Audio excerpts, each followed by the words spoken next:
बड़ा ही आसान सा क्वेश्चन है। N alternating voltage V of t equal to 220 sin 100 pi t volt is applied to a purely resistive load of 50 ohm. The time taken for the current to rise from half of the peak value to the peak value is, यानी कि हमें वो time find करना है जब उस current की half value से पीक वैल्यू की तरफ चला जाए, तो उतना टाइम हमें फाइंड करना है। फेजर डायग्राम से और आपको अच्छे से समझ में आ जाएगा। तो पहले हम जो गिवन वैल्यू है वो लिख देते हैं यहाँ पर से। तो V of t is equal to 220 sin 100 pi t। ठीक है, R का वैल्यू हमें गिवन है 50 ओम। अब अगर इस इक्वेशन को कंपेयर करेंगे तो हमें यहां से क्या मिल जाएगा, ओमेगा की वैल्यू भी मिल जाएगी। तो ओमेगा इज इक्वल टू कितना आ जाएगा, 100 पाई। इस इक्वेशन से हमें ओमेगा मिल गया 100 पाई, कोई दिक्कत नहीं है, यहां तक समझ में आ गए। तो अब देखो, क्योंकि करंट ही चाहिए तो करंट निकालना पड़ेगा। तो I इज इक्वल टू यानी कि V of t by R, ये फॉर्मूला होता है, सबको पता है। तो यानी कि 220 sin 100 पाई t बाय 50। बेटा इस जीरो से ये गया, यानी कि I equal to 22 by 5 sin 100 pi t। ठीक है, तो इसी करंट की वैल्यू को हाफ से पीक तक जाने में कितना टाइम लगता है। ठीक है, तो एक फेजर डायग्राम बना लेते हैं पहले। तो देखो, यानी कि ये रहा हमारा फेजर डायग्राम। ठीक है, इस तरीके से। तो ये देखो, तो यहां पर ये है a/2 हाफ वैल्यू। तो इस हाफ वैल्यू को पीक तक यहां से यहां तक जाने में कितना टाइम लगेगा, ये फाइंड करना है। ठीक है, तो इस हाफ के लिए हमारे पास एंगल कितना आ जाएगा, π/6। तो यहां का फेज एंगल कितना आ जाएगा, π/3। तो दैट मीन्स इस फेज एंगल π/3 को कवर करने में कितना टाइम लगेगा, वही फाइंड करना है। तो दैट मीन्स हमें क्वेश्चन से मिल गया फाई का वैल्यू कितना, π/3, और इसको कवर करने में कितना टाइम लगेगा। तो हम सब जानते हैं, we know that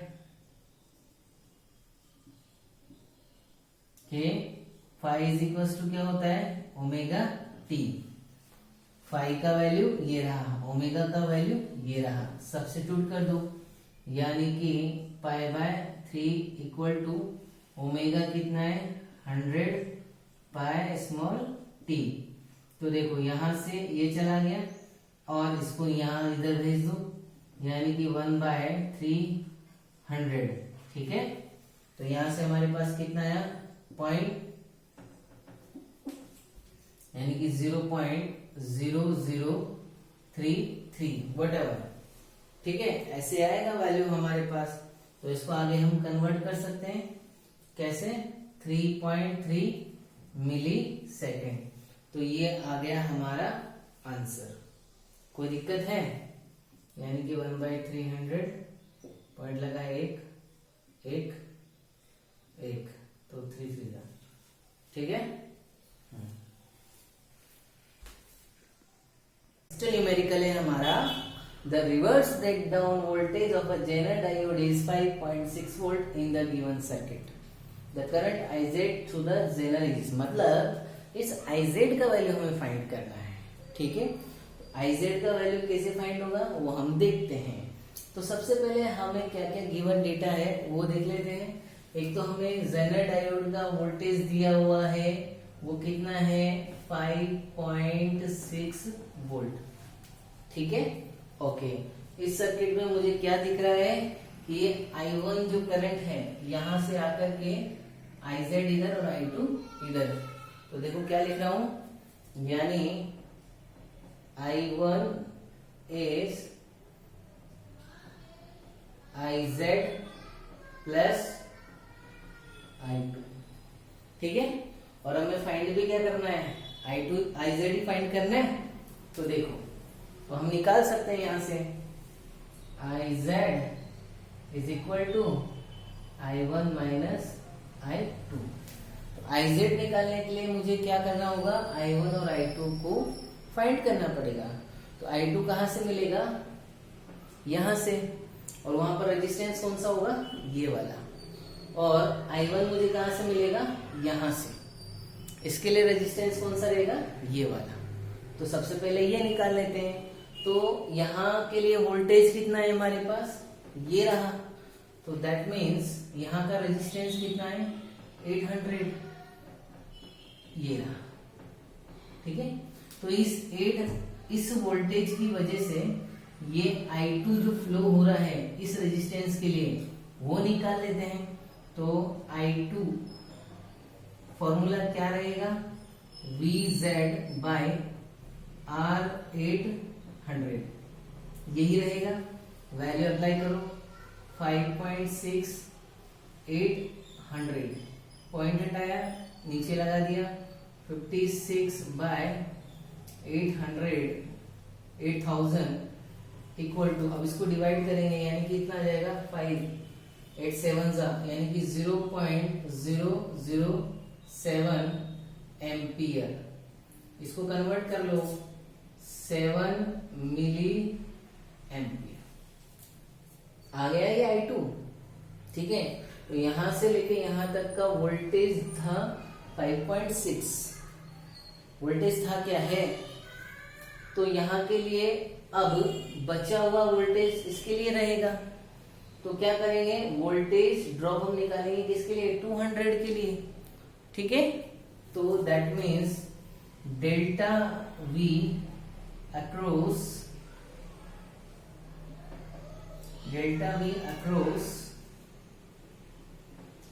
200 ohm resistance, ठीक है। तो वो निकाल लेते हैं, delta V is equal to, यानी कि टोटल कितना है 9, उसमें से माइनस करेंगे 5.6, तो कितना बचेगा 3.4। भाई सर्किट का यहाँ का कितना है टोटल 9, तो यहाँ का कितना है 5.6, तो उसमें से माइनस करेंगे तो इसके लिए भी आ जाएगा, कोई दिक्कत नहीं है। और जब यहाँ का वोल्टेज आ गया तो इसमें फ्लो होने वाली करंट भी हमारे पास आ जाएगी, ठीक है। तो देखो यहाँ के लिए भी हमारे पास पोटेंशियल यानी वोल्टेज कितना है, डेल्टा V 3.4 वोल्ट, ठीक है। और रेजिस्टेंस कौन रहेगा, 200 वाला, 200 ओम। तो यहाँ पर क्या फॉर्मूला बनेगा, I1 is equal to delta V by R200, ठीक है। तो यहाँ के लिए करंट इस रेजिस्टेंस के लिए कितना रहेगा इसमें, तो देखो 3.4 डिवाइडेड बाय 200, ठीक है। पॉइंट शिफ्ट कर लेंगे तो यहाँ से कितना आ जाएगा हमारे पास, यहाँ से आ जाएगा 0.717 एम्पियर, ठीक है।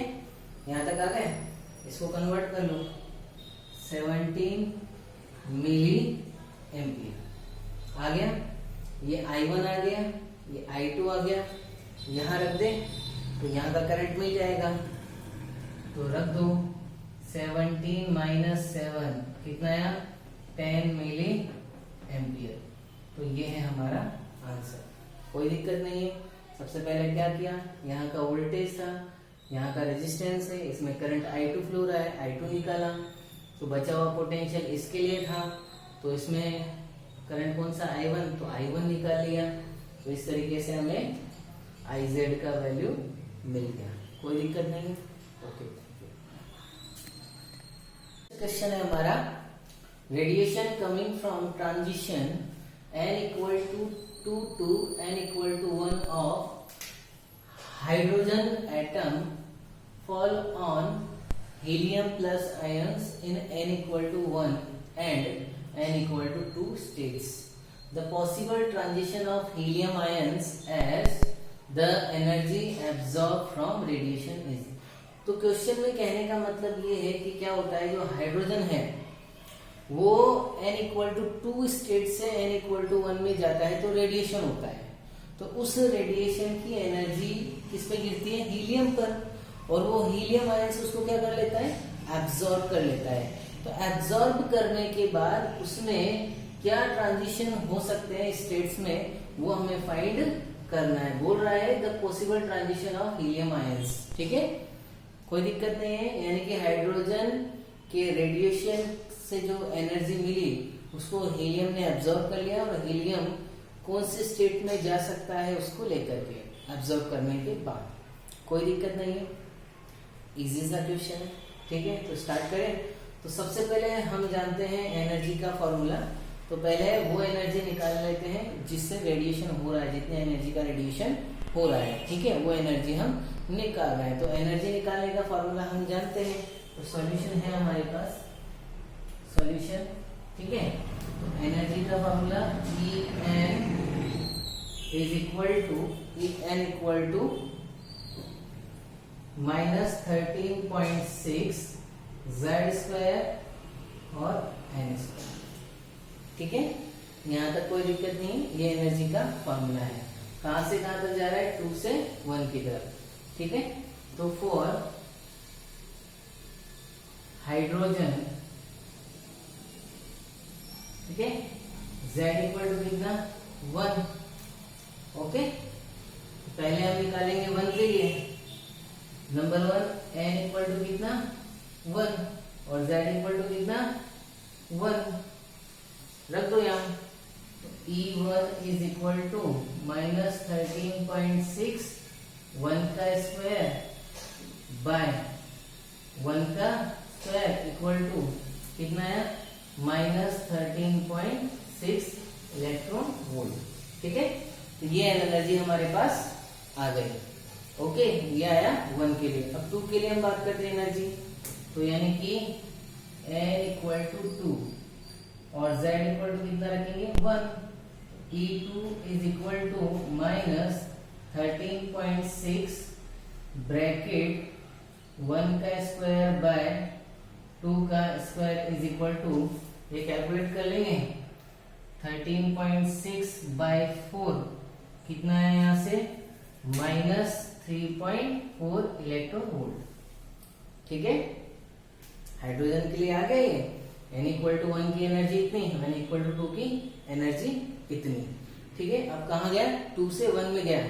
तो रेडिएंट एनर्जी निकाले, तो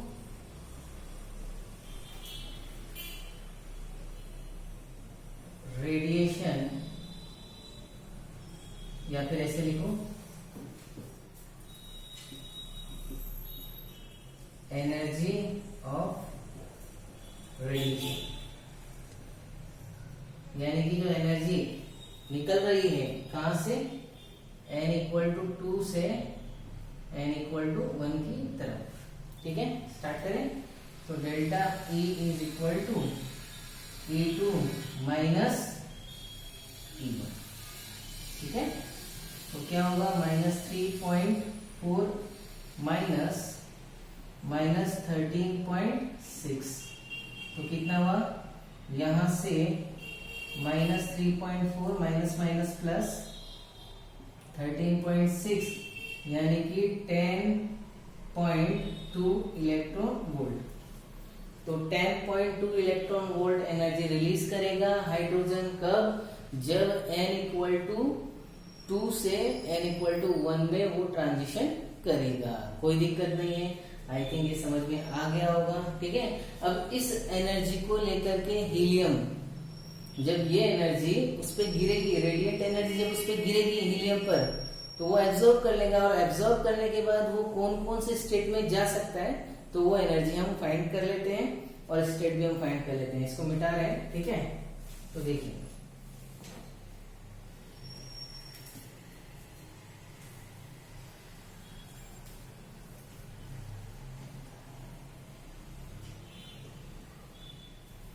तो फॉर हीलियम आयंस के लिए हम बात करेंगे। तो हीलियम्स के लिए देखिए सबकी एनर्जी निकालनी पड़ेगी उसके लिए, तो वो चेक कर लेंगे हम। पहले 1 पे निकालेंगे, n इक्वल टू 1 पर, फिर n इक्वल टू 2 पर, फिर n इक्वल टू 3 पर, फिर n इक्वल टू 4 पर। ऐसे निकाल के तो माइनस करके हम देखेंगे फॉर्मूला लगा के कौन सी स्टेट में वो जा सकता है। ठीक है ना। तो पहले हम एनर्जी निकाल लेते हैं। तो देखो यही फॉर्मूला लगेगा सेम टू सेम इसके लिए भी। तो इसमें इसके लिए z का वैल्यू कितना आएगा आपके पास, 2 आएगा हीलियम के लिए। तो पहले n इक्वल टू 1 पर हम देख लेते हैं। तो यानी कि E1 is equal to minus 13.6 2 का स्क्वायर बाय 1 का स्क्वायर। तो ये कितना हो जाएगा, माइनस 13.6 इंटू 4। तो यहाँ पर कितना है, यहाँ से यहाँ पर माइनस 5 माइनस 4.4 इलेक्ट्रॉन। ठीक है, 54.4 इलेक्ट्रॉन वोल्ट ये आ गए यहाँ पर। ठीक है, चलो अब आगे next n equal to 2। n equal to 2, तो E2 इक्वल टू माइनस 13.6 2 का स्क्वायर। ठीक है, यहाँ से कितना आएगा, माइनस 13.6 इलेक्ट्रॉन वोल्ट। ठीक है, नेक्स्ट n इक्वल टू 3। तो E3 is equal to minus 13.6 into z का वैल्यू 2 का स्क्वायर बाय 3 का स्क्वायर। ये कितना हुआ, माइनस 13.6 इंटू 4 बाय 9। तो इसको कैलकुलेट कर लेते हैं। कैलकुलेट करने पे 9 4, तो यहाँ पर आएगा माइनस 6.04 इलेक्ट्रॉन वोल्ट। ठीक है, चाहो तो इधर भी लिख दो, माइनस 6.04 वोल्ट। ठीक है, नेक्स्ट n इक्वल टू 4 पे देखते हैं। तो n इक्वल टू 4 यानी कि E4 माइनस 13.6 2 का स्क्वायर डिवाइडेड बाय 4 का स्क्वायर माइनस 13.6 इंटू 4 बाय 16। ये गया माइनस 13.6 बाय 4। तो कितना है यहाँ से, माइनस 3.4 इलेक्ट्रॉन वोल्ट। ठीक है, तो हमने हीलियम की एनर्जी निकाली अलग अलग लेवल के लिए। हीलियम के लिए Z का फॉर्मूला यही यूज करना है एनर्जी निकालने के लिए। Z का वैल्यू कितना है, 2 है। N का वैल्यू कितना है, 1 है। तो E1 के लिए इतना, तो N का वैल्यू 2 आया। तो E2 के लिए एनर्जी इतना, n इक्वल टू 3। तो तीसरे स्टेट के लिए इतना, 4 के लिए इतना। अब हम इसमें से क्या करेंगे, पॉसिबल स्टेट्स यानी कि जिसकी एनर्जी उस रेडिएंट एनर्जी के बराबर हो जाए वैसा हम चेक करेंगे। तो देखो चेक करके देखते हैं। तो now delta E is equal to, तो चेक करके देखते हैं।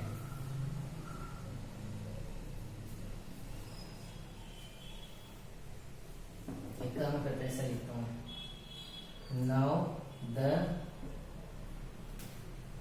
Transition of helium plus ions absorb energy from the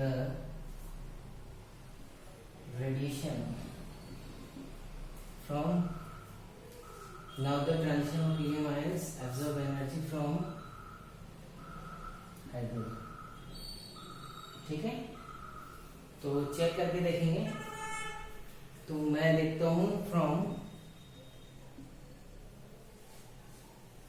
तो n equal to 2 to n equal to 4।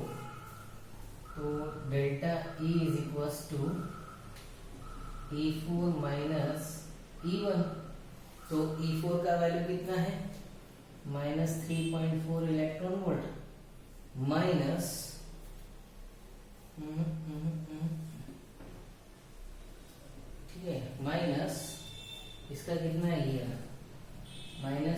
13.6 इसकी जरूरत नहीं है, ठीक है। तो कितना आया 10.2 इलेक्ट्रॉन वोल्ट, ठीक है। तो हाइड्रोजन जो आयन है उसके रेडिएशन से मिली एनर्जी हीलियम एब्सॉर्ब करने के बाद कौन कौन सी स्टेट में जा सकता है, N2 से लेकर N=4 तक। ये आंसर आ गया। कोई दिक्कत है? आई थिंक ये समझ में आ गया होगा। कुछ नहीं किया, हाइड्रोजन की